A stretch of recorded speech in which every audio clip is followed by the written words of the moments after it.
Understanding Black abortion. With abortion at the forefront of the political conversation today, you would think that there would be less confusion about what the numbers are really telling us.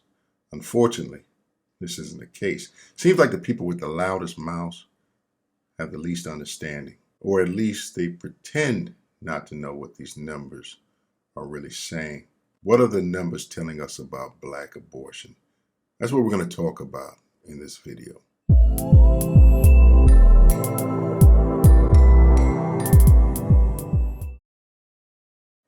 Most of the conversations that you hear regarding abortion are mostly centered around one word: choice. Somehow to say that someone is pro-choice means that they are pro-abortion. So the opposite side of that means that you're pro-life. So those are the two sides of the conversation: pro-abortion, pro-life.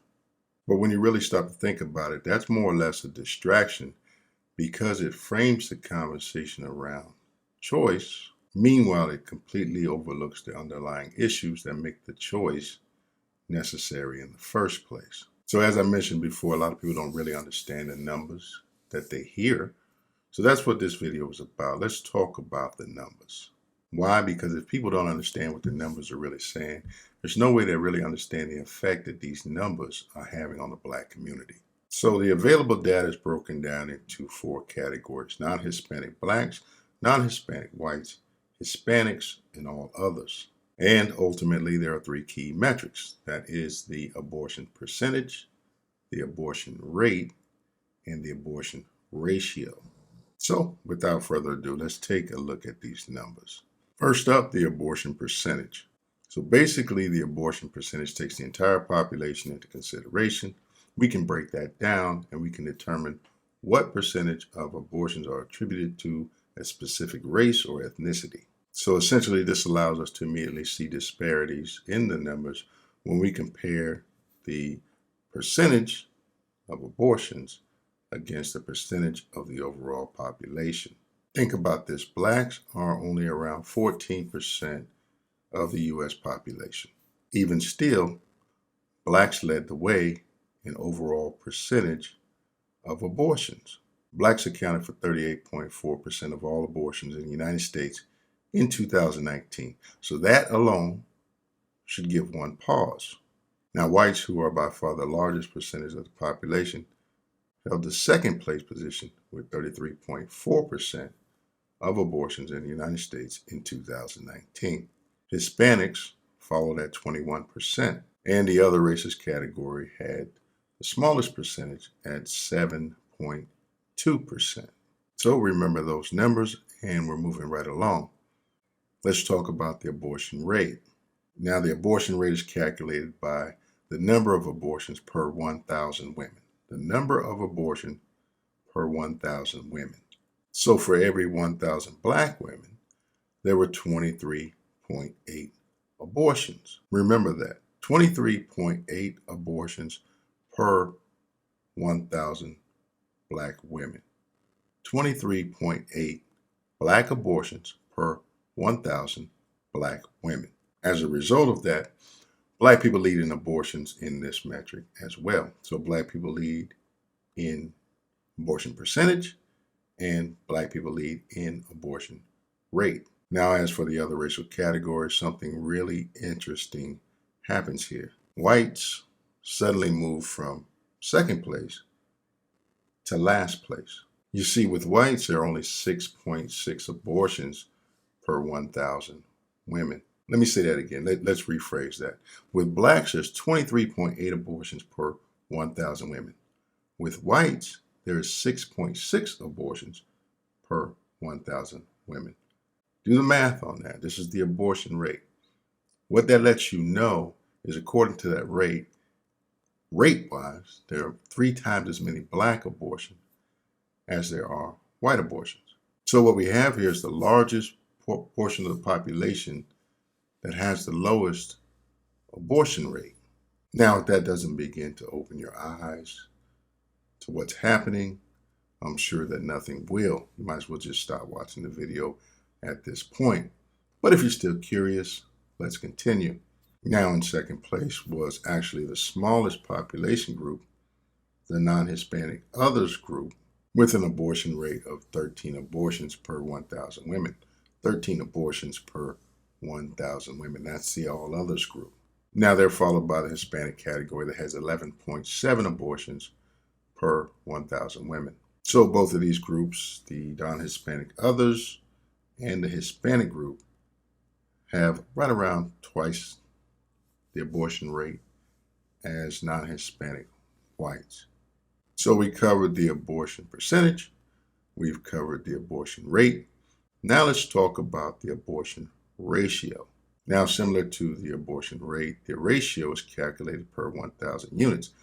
But this time, instead of per 1,000 women, it's calculated against per 1,000 live births. So the abortion ratio is the number of abortions per 1,000 live births. And again, you guessed it, blacks lead the way. In 2019, there were 386 black abortions per 1,000 black live births. So here we see something that should trouble any rational black mind. You see, the black abortion ratio is more than twice as high as the white abortion ratio. After all, the abortion ratio for non-Hispanic whites in the United States in 2019 was 117 abortions per 1,000 live births.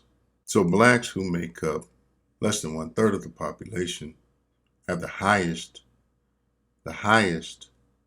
abortion ratio. Meanwhile, whites, who make up the majority of the population, roughly 2/3, have the lowest abortion ratio. Also, again, the number 2 spot is held by the non-Hispanic others category. This group had 236 abortions per 1,000 live births, and as before, the Hispanic category held the number 3 spot with 170 abortions per 1,000 live births. So, what are the black abortion numbers telling us? Though the most important thing to note, first and foremost, is that the non-Hispanic black category led the way in every single metric. The highest abortion percentage, the highest abortion rate, and the highest abortion ratio. Now, sadly enough, it serves to highlight the one metric that makes it painfully obvious what's going on here, and that is the abortion percentage. How do you make up around 14% of the population, but somehow, some way, you account for the largest percentage of the population in terms of abortion at 38.4%. Think about that. 14% of the population. Let's do the math on that. Let's see, what's 14 times 2.5? 28 and 7, that's 35, which is still less, so it's about 2.7 maybe. So 2.7 times your percentage of the population in terms of the number of your percentage of overall abortions. So let's dig a little deeper. What we should really pay attention to are those who are really loud about how black people would be adversely affected if access to abortions were limited.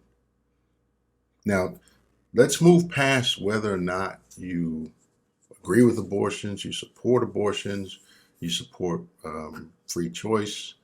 It's not even about that. Just think about who is the loudest in that conversation about how blacks will be adversely affected. And what you'll notice is it's the same people who are super loud about what's best for black people in America. And these people aren't black. Seems like, at least to me anyway, there are the group of people out there who seem to know what's best for black people, even more so than the average black person does themselves. And they're not afraid to let you know that either. They will speak for you, not just speak about you, but speak for you. They will usurp your voice to tell the world what's not good for black people. So the same group of people who talk loudly about abortion being solutions have the lowest number of abortions in two of the three key metrics. So I ask you again, what does this tell us? Here's the answer. What it tells us is that perhaps we should rethink the entire abortion debate. Now, we might start with thinking about how it's affecting the Black population in the United States. And when I say that, I'm talking about the Black population that goes back generations in this country, talking about like descendants of slaves, those whose families have been in the United States for several generations. It's kind of different when you start talking about Black immigrants that come from overseas, um, because the numbers don't really look the same in those populations, for one. And for two, their numbers are increasing while um, Black folks who are considered descendants of slaves, those numbers are decreasing in relation. But that's a different conversation. We'll have that conversation at a different time. So maybe instead of centering our conversation on the choice, as if that's where the debate begins, we can focus some of our time and effort and thoughts and energy on some of the underlying factors that no one seems to want to discuss. So I'll leave you with one final important question. Why is the conversation centered on the choice instead of centered on the underlying factors that make this choice necessary in the first place? Love to hear your thoughts about that in the comments section. On that note, take care, family. Peace.